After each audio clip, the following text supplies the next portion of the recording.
네, 이번 강의는 보충 강의입니다. 5장에서의 보충 강의가 되고 요거 가지고 여러분들이 보고서 좀 써주시면 됩니다. 그래서 어려운 과제를 여러분들한테 내는 것보다는 그냥 좀 정리하고 그리고 내용 확인할 수 있는 이런 형태가 좋을 것 같아요. 보고서 내는 방법은 손으로 직접 이걸 여러분들이 필기를 하시고 정리해서 제출하시면 되겠습니다. 제출할 때는 스캔을 하거나 또는 휴대폰으로 카메라로 잘 찍어서 PDF로 만들어서 제출을 해주시면 됩니다. 여기 이제 5장 처음 보면 열적 평형 상태에서의 접합 이렇게 나와 있죠. 이때 이 계단형 접합 이렇게 되어 있는데 여기서 이 계단형 접합은 이렇게 이제 P형이나 N형 영역의 도펀트들이 일정한 밀도 또는 일정한 분포를 갖는 거예요. 이 부분은 더 많고 이 뒤로 갈수록 뭐 더 적고 이런 게 아니라 일정한 공간에 일정한 밀도로 도핑이 되어 있는 이런 걸 얘기하게 되겠습니다. 이때 그림에 보시면 NaND의 마이너스 플러스 이렇게 되어 있는데 이건 이온화된 도펀트들을 얘기합니다. 억셉터 이온화된 억셉터 이온, 이온화된 도너 원자 이렇게 되는 거고 이 도너가 이온화되면 전자를 내놓고 이 원자는 플러스로 억셉터는 전공을 내놓고 억셉터 원자는 마이너스로 전하를 갖게 되겠죠. 이렇게 이제 공간 전하 영역이 있는데 그래서 공간 전하 영역이라고 하는 이유는 이 공간에는 도펀트가 사실은 없죠. 그 전공이나 전자가 즉 전공이나 전자의 캐리어들은 존재하지 않고 이렇게 원자만 존재하는 형태로 되어 있는데 캐리어가 존재하지 않기 때문에 우리가 이제 공간이 비어 있다. 공간 전하가 없다는 이 캐리어가 없다는 의미로 공간 전하, 즉 여기서 이 억셉터와 도너 전하를 공간 전하라고 이름을 붙이게 되는 거고 공핍층이라는 말은 영어로 데플리션 리전이라고 하는데 비어 있다는 얘기예요. 그래서 캐리어가 없다, 비어 있다 그 영역을 얘기합니다. 그런데 이 영역도 균일하게 우리가 이제 모델화해서 실제로는 이제 균일하지 않지만 우리가 균일하게 모델화해서 간단하게 이제 표현을 하는 심플한 그런 이론만 여기서 이제 우리가 공부를 하게 되고 내부 전개가 형성이 된다고 했는데 여기 이런 식은 여러분 전기 자기학에서 전기장 또는 전개의 세기는 V 즉 전위의 기울기와 같다라고 하는 전위와 전기장 사이의 관계식입니다. 그렇죠? 이거 좀 알아두시고 그래서 이런 내용이 그대로 적용이 되게 됩니다. 그래서 이 공간 전하 영역에서의 전기장을 구할 수 있죠. 이 전위를 알면 또는 전기장을 알면 전위를 구할 수 있습니다. 그래서 이 전위라고 하는 이 거리에 따른 위치에 따른 전위의 변화이기 때문에 사실은 이제 전위차가 되겠죠. 그래서 양쪽 P형, N형 쪽에 가해준 전위차에 의해서 전기장이 형성이 되게 되는 거죠. 그런데 우리가 PN 접합에 적용할 때는 외부에서 전압을 걸어주기 전에는 그 내부에 있는 전하들에 의해서 이렇게 전위차가 발생하게 됩니다. 어쨌든 P형과 N형이라고 하는 서로 다른 전기적으로 다른 매질을 접합을 했기 때문에 이 안에서 전자와 전공의 이동이 생겨나게 되고 원자들은 정지해 있어야 되는데 그 이온화된 원자들도 이온화되어 있기 때문에 전하를 갖게 되는 거죠. 그래서 전공 P와 전자 농도 N 그리고 억셉터 원자의 농도 Na- 그리고 도너 원자의 농도 ND 플러스 이런 것들의 영향에 의해서 전위차가 발생을 하게 되고 내부의 전기장, 전개가 만들어지게 되는 겁니다. 그래서 공간전하 영역의 전위차에 의한 전개와 전위차 사이의 관계를 역시 똑같은 식으로 이제 표현을 할 수 있게 되는 거죠. 자, 여기 이제 그림에 표시가 되어 있는데 P형 쪽, N형 쪽 이렇게 보면 공간 전하의 영역은 P형 쪽에 마이너스 여기 이제 억셉터, 이온화된 억셉터 이온이 되는 거고 이온화된 도너 원자가 이쪽에 이렇게 존재하게 되겠죠. 그래서 이 영역을 우리는 공간 전하 영역이라고 하고 이걸 폭 W 위스 영어의 위스에서 W라고 하는데 이 W를 구하는 것도 하나의 이제 문제가 될 수 있습니다. 중요한 내용이 될 수 있다는 얘기예요. 그래서 이 W가 충분히 큰 경우도 있고 작은 경우도 있고 뭐 여러 가지 형태에 의해서 이것들의 이 PN 접합의 용도를 결정하면 그 용도에 의해서 이 공간 전하 영역의 크기를 어느 정도 우리가 이제 조절을 하게 되는 거죠. 공간 전하 영역을 조절하는 건 바로 이 PN 즉 전자와 전곡 농도 또는 도핑 농도에 의해서 우리가 이제 제어를 할 수 있게 되는 겁니다. 그래서 적당한 도핑 농도에 의해서 또 적당한 W를 우리가 만들게 되는 거고, 이걸 우리가 이용할 수 있겠죠. 그래서 어떤 경우에는 뭐 다이오드, 레이저 다이오드나 또 발광 LED 또는 어떤 전자소자, 각각의 고속소자, 뭐 이런 것들, 각각의 용도에 맞는 W를 조절해 줘야 될 것입니다. 이 밴드 다이어그램을 보면 이쪽이 이제 P형 반도체고 이쪽이 N형 반도체죠. 왼쪽 P, 오른쪽 N 됐을 때 페르미 레벨을 기준으로 해서 P형 반도체는 좀 위쪽으로 이렇게 그려주면 되고 N형 반도체는 아래쪽으로 이렇게 굴곡을 지어서 그려주면 되겠습니다. 어쨌든 이 전위체가 생겨나게 되잖아요. 그래서 이 전위차를 우리는 V0, 우선 QV0는 에너지로 표현된 전위차고 실제 전위차는 V0가 되겠죠. 이걸 접촉 전위차라고 합니다. PN 접합에 의해서 접촉 전위차가 일어나는데, 이렇게 이제 전위가 굴곡진 영역을 우리는 공간전화 영역이라고 얘기할 수 있어요. 그래서 이 V0를 구하면 또는 이 P와 N의 농도, 도너와 억셉터의 농도에 의해서 이 V0를 구할 수 있게 되는 거고, 그거에 관련된 이론이 이렇게 제시가 되어 있습니다. 알짜 전류는 0이어야 되는 거고, 확산과 표동에 의한 방정식에 대입을 해서 여기 V0를 구해줄 수 있어요. 이 표동에 이 V0가 들어가니까. 자, 이런 식으로 해서 V0는 VN과 VP의 차가 됩니다. 그래서 VN은 여기 보시면 요게 이제 VN 쪽 차이가 되는 거고, 요게 VP 쪽의 차이. 두 개를 사실은 더한 건데 한쪽이 마이너스가 되니까 그 차가 된다고 얘기할 수도 있겠고, 아니면 어떤 기준을 잡아서 이 차이, 예를 들어서 여기서 요 위쪽까지, 그래서 여기 위쪽까지, 여기 이제 페르미 레벨을 기준으로 해서 여기를 VP라고 하고 이만큼을 VN이라고 하자면 VP와 VN의 차가 곧 V0가 돼야겠죠. 이렇게 이제 구체적인 방법들은 여러분들 교재에 잘 제시가 되어 있을 겁니다. 여기서는 이렇게 되어 있네요. VN 빼기 VP, 그렇죠? VN 빼기 VP로 되어 있는데, 정전 포텐셜이 이건 전자의 입장에서 보니까 이쪽이 높게 보이는 거고 이쪽이 이제 낮게 보이는 거겠죠. 자, 이렇게 해서 접촉 전위차를 뭐 구해 볼 수 있고, 이걸 이제 확산 전위 장벽이라고도 합니다. 그래서 영어로는 포텐셜 베리어라고 이렇게 얘기를 부르기도 합니다. 자, 가보시면 요거는 이제 정리된 결과식만 표현을 했는데, 어쨌든 이제 P와 N의 즉 전공과 전자의 농도에 의해서 이 V0를 우리가 이제 확인할 수 있습니다. 또는 이제 도너와 억셉터 농도, 이게 바로 도핑 농도가 되겠죠. 도핑 농도에 의존하는 V0를 갖게 되는 거고, 도핑 농도가 높아질수록 이 접촉 전위차는 커지는 현상을 우리가 이제 볼 수 있을 겁니다. 자, 그래서 이걸 이제 증명하는 과정이에요. 이걸 이제 페르미 레벨을 기준으로 하면 V1과 V2의 합이 V0가 되겠죠. 이쪽에서 휘어진 만큼, 이쪽에서 휘어진 만큼을 다 더하면 전체 밴드가 휘어진 전체 양이 구해지게 되는 거고, 앞에서 그림처럼 이렇게 이제 구해도 되겠죠. 이렇게. VN과 VP의 전자에서 본 이 포텐셜의 차이가 바로 VO가 될 수도 있습니다. V0가 될 수도 있겠죠. 그래서 이렇게 해서 이걸 가지고 정리를 하는데, 요 식은 d제곱 v dx제곱 이렇게 했는데, 이거는 v를 x로 두 번 미분하는 거죠. 한 번 미분하면 전기장이 되는 거고, 전기장을 한 번 더 미분하면 de dx가 돼서 전개의 변화율이 되는 거죠. 공간 전개에 대한 공간 변화율. 그래서 이걸 우리는 푸아송 방정식이라고 얘기를 합니다. 자기하게 보면 전기장 공부할 때 맨 뒤쪽에서 이 푸아송 방정식이 전위차 공부할 때 아마 나오게 될 거예요. 그래서 입실론 제로분의 Q, N, P, N, D, NA. 요게 이제 전하량이 되겠죠. 이 전하량, 공간에 들어있는 전하량에 의해서 V의 이계 미분이 결정이 된다. 이게 이제 푸아송 방정식이 되는 거고, 그래서 V 값을 결국은 구해낼 수 있겠죠. 뭐 두 번 적분하는 형태로 해서 V를 구해낼 수 있을 겁니다. 구체적인 수학적 이 전개는 너무 어려운 경우에는 여러분들이 개념상으로 그냥 알아두어도 좋을 것 같아요. 그래서 요 식이 바로 푸아송 방정식이 되는 거고, 이렇게 해서 정리해서 구해보니까 결과식으로 이렇게 나오게 되는데 요거는 이제 공간전화 영역에서만 이렇게 나오게 되는 거죠. 공간전화 영역, 즉 공핍층에서는 P와 N이 다 제로가 되잖아요. 그래서 여기서 P와 N 다 빼면 ND와 NA의 차가 되겠죠. 그래서 NA-ND가 되는데 이것도 P형 반도체 쪽에서는 NA만 존재하기 때문에 이 값을 대입을 하면 되는 거고 N형 반도체 쪽에서는 ND만 존재할 테니까 이 오른쪽에 NA를 0으로 두고 ND만 놓으면 되겠죠.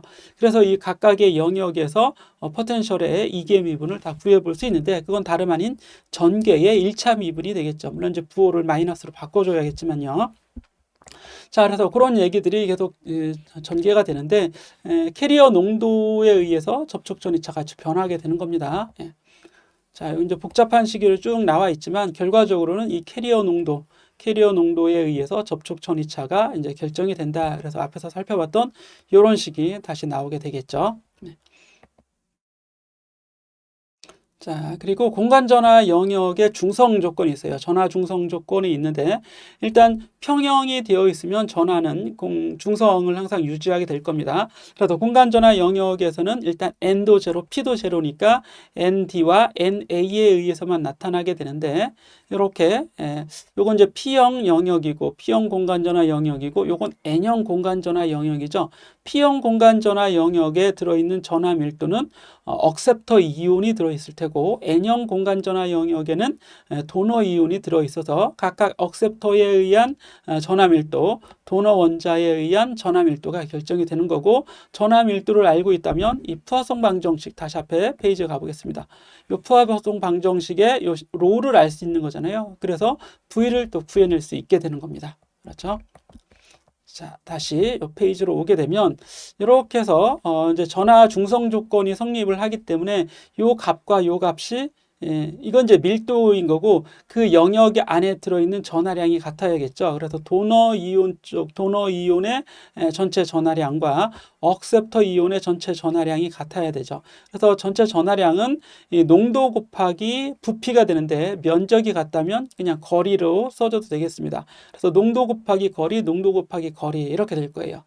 면적은 동일한 걸로 가정을 하고 그래서 이 공간전화 중성 조건이 성립하기 때문에 XN0와 XP0 즉 N타입 영역에서의 공간전화 폭하고 P타입 영역에서의 공간전화 폭의 비율은 각각의 도너와 억셉터 이온의 비율에 의해서 결정이 되는 거죠.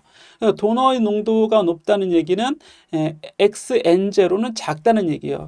반대로 XP0는 크다는 얘기가 되겠죠. 네. 그래서 이제 여러분들이 요거는 이제 농도가 같은 양쪽 거리가 이제 대칭인 형태로 그려져 있는데 요 경우에는 농도가 이제 같기 때문에 요 거리도 XP0, XN0도 거의 같이 그려졌어요. 만약에 P타입 쪽에 억셉터 농도가 높다면 여기는 좁게, 여기는 길게 그려줘야겠죠. 반대로 도너 이온 농도가 크다면 이쪽은 좁게, 이쪽을 넓게 그려줘야 됩니다. 요 식에 의해서. 그렇죠? 예, 요 식에 의해서. 자, 그런 얘기입니다. 그런데 농도는 어쨌든 밀도는 균일하다고 했으니까 각각의 밀도를 로로, 여기도 이제 로로 표시해서 이렇게 볼 수 있는데 그럼 이 안에 들어있는 전체 전하량은 면적 곱하기 밀도가 될 겁니다. 요 Y축은 밀도예요. 밀도. 그래서 억셉터 이온의 밀도와 도너 이온의 밀도는 공간적인 차이는 없어요.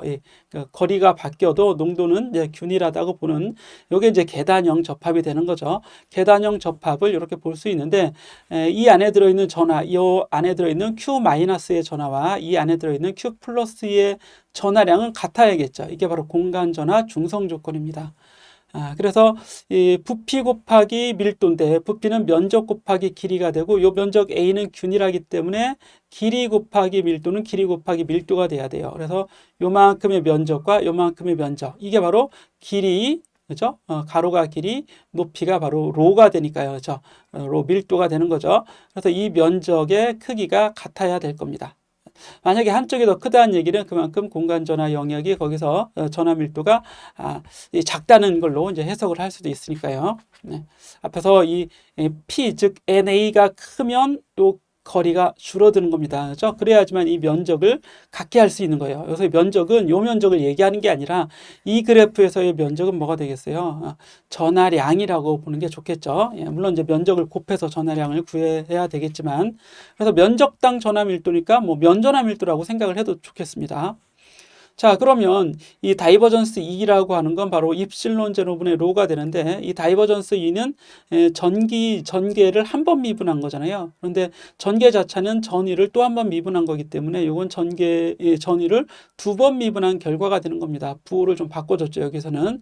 그래서 전개를 보면 전개가 이렇게 기울어져 있습니다. 여기도 이렇게 기울어져 있고, 왜냐하면 한 번 미분한 게 바로 입실론 제로분의 입실론분의 로가 돼야 되기 때문에 그런 거죠. 그래서 여기서 입실론분의 로가 돼야 되기 때문에 이게 이제 일정한 값을 가지게 되는 거고, 음전하려면 이게 이제 마이너스가 돼야겠네요. 그렇죠? 마이너스 쪽으로 기울기가 음이 돼서 이런 기울기를 갖게 되는 거고, 이쪽에서는 똑같은 결과에 의해서 양전하기 때문에 이런 기울기를 가져야겠죠. 바로 이게 전기장의 그래프를 그려준 겁니다. 그래서 전기장이 이쪽 멀리 중성 영역에서는 0이었다가 공간전화 영역에 들어오게 되면 전기장이 이렇게 만들어지게 되는 거고, 드리프트가 일어나게 되겠죠. 그리고 확산에 의한 항하고 이 드리프트에 의한 항이 같은 크기가 같아져서 전체 전류 밀도가 제로가 되는, 우리가 맨 처음에 얘기했던 이런 조건을 만족시켜 줄 수 있는 겁니다. 그래서 전기장은 이 접합의 중심에서는 양쪽 전기장이 같겠죠. 그 위치에서의 전기장이 동일하게 이렇게 연속이 돼야 되겠죠. 그래서 여기서 이 최대 전기장은 바로 접합면에서 생겨나게 되는 겁니다. 자, 그럼 이 값하고 이 값이 x는 0인 곳에서 같아야 되는 거죠. 예. 가보겠습니다. 자, 그래서 바로 그런 내용을 이제 수식으로 정리한 거죠. 전개의 기울기가 되는데, 요건 입실론분의 로가 되는 거예요. 로는 Q 곱하기 NA가 돼야 되겠죠. 요 NA는 개수의, 억셉터 이온의 개수의 밀도가 되는 거고, 한 개마다 Q라는 전하를 가지면 이게 바로 전하 밀도라고 얘기해 줄 수 있을 겁니다. 그래서 P형 영역에서, 공간전화 영역에서의 전개의 기울기, N형 공간전화 영역에서의 전개의 기울기가 이런 식으로 주어지게 되는 거죠. 그리고 이 제로, 즉 접합 중심에서는 이 값이 같아야 되기 때문에 여기에 이제 같다고 식을 놓을 수 있습니다. 그럼 다름 아닌 공간전화 중성 조건하고 결과적으로 같게 되는 거죠. 공간전화 중성 조건은 요거였잖아요. 그렇죠? 이 식이 다시 나오게 되는 겁니다. 어떻게 보더라도 이 식은 성립을 해야 되는 거고. 자, 그래서 이제 V0를 직접 구해보면 2분의 1 E0 곱하기 W가 되는데, 요거는 앞에 이렇게 한번 쭉 다시 가보시면, 여기 E0가 여기잖아요. 요거 곱하기 요거예요. 그래서 E0는 세로가 되고 W는 가로가 되니까 요 면적의 절반이 되는 거죠. 이 면적의 절반. 그렇죠? 이게 바로 뭐가 돼요? 이 면적의 절반이 전위가 되는 건데, 이때의 전위가 바로 접촉 전위차가 되겠죠. 접촉 전위차는 W는 QV 이런 거 생각하면, 이때 물론 그때 이 W는 에너지가 되긴 하지만요. 제가 좀 쓸데없는 얘기를 했는데, 여기에서 바로 이 면적의 절반, 그러니까 요 삼각형의 면적이죠. 그죠? 요 면적이 의미하는 게 바로 접촉 전위차가 되는 겁니다. 그렇죠? 이 면적이 의미하는 것이 접촉 전위차가 된다. 그래서 이 식을 보시면 이렇게 나와 있죠. 세로 곱하기 가로의 절반이 접촉 전위차가 되는 거죠. 그거는 바로 전개를 거리에 대해서 적분하니까 전위차가 됐었잖아요. V는 2D인데 2가 일정하지 않고 2가 변하기 때문에 2 곱하기 dx가 V0가 되는 걸 알 수 있습니다. 자, 그래서 앞에서 나왔던 식을 다시 한번 여기 이제 정리를 했어요.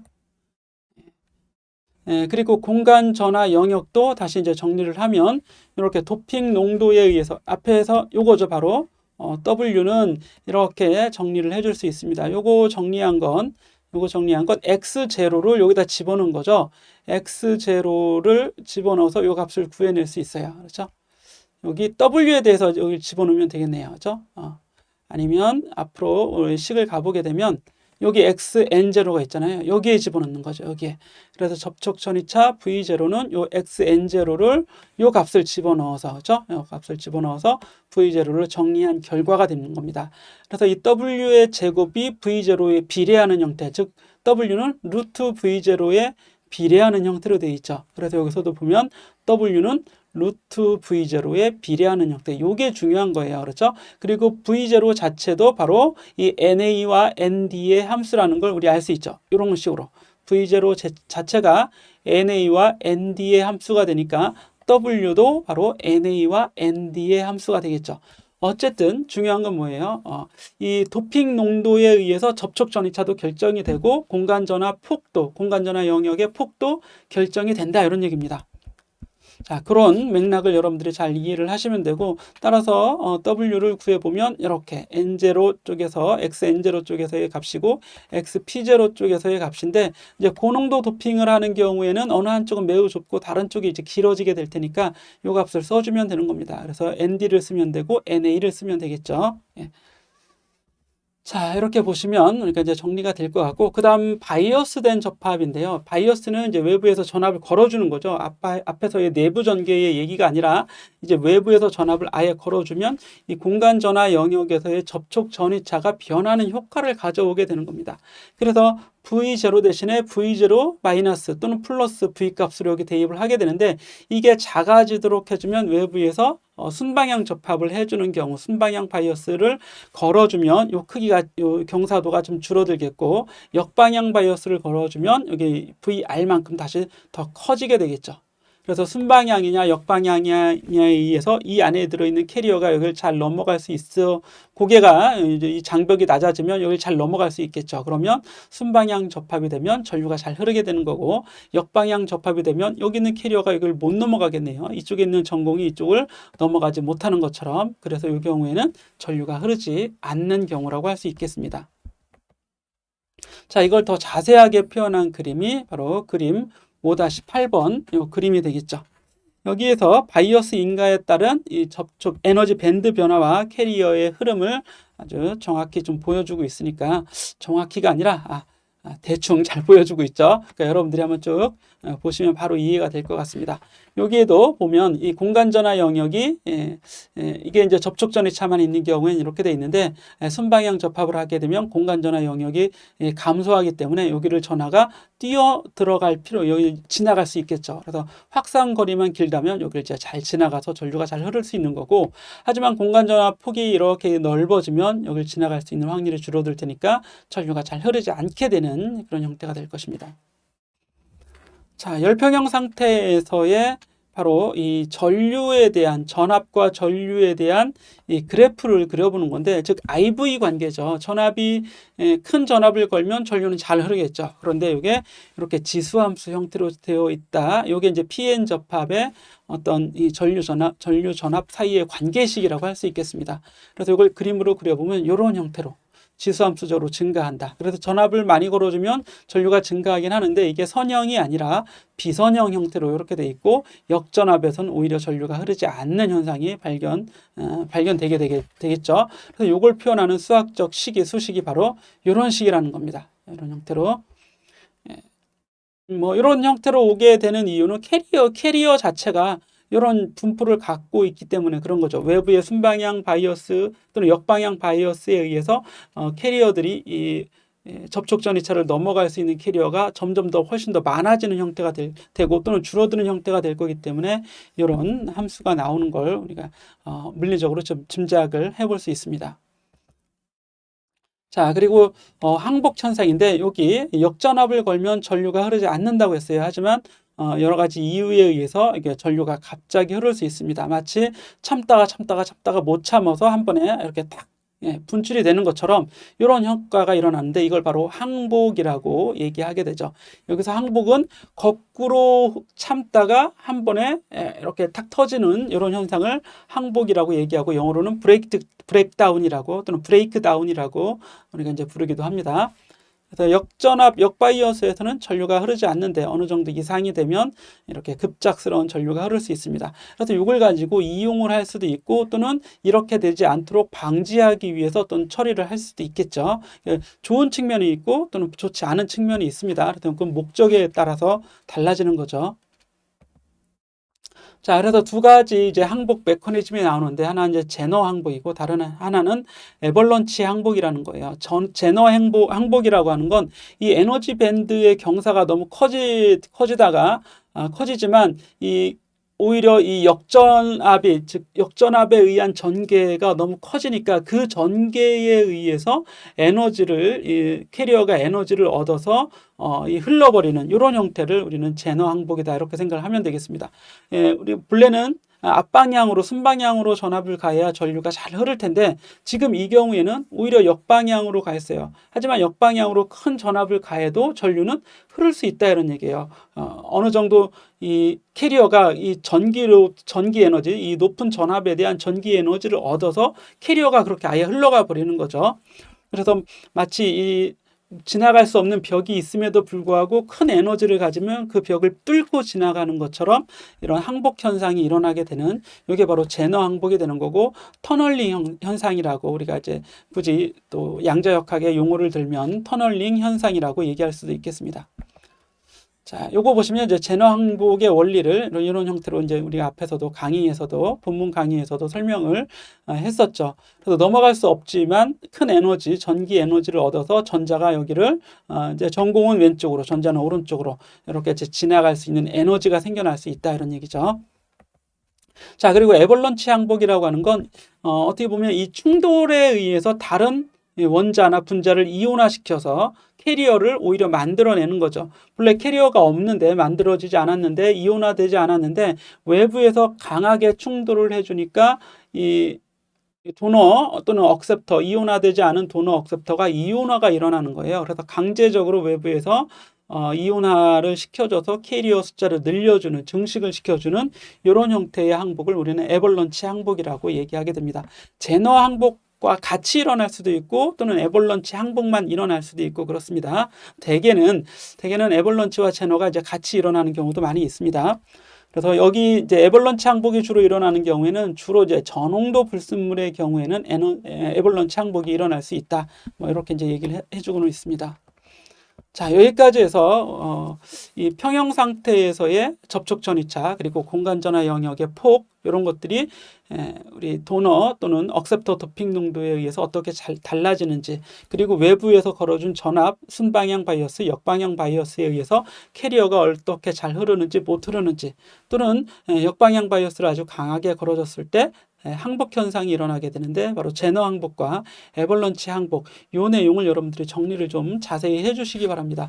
좀 A4 용지로 페이지가 좀 많을 수도 있는데 요거는 그렇게 어렵다기보다는 좀 시간을 좀 드리면 여러분들이 충분히 정리할 수 있지 않을까 이렇게 생각이 되고 우리 6장에서 또 같이 한번 나중에 보충 강의 잡아보기로 하고 오늘 여기서 마치도록 하겠습니다. 모두 수고 많았습니다.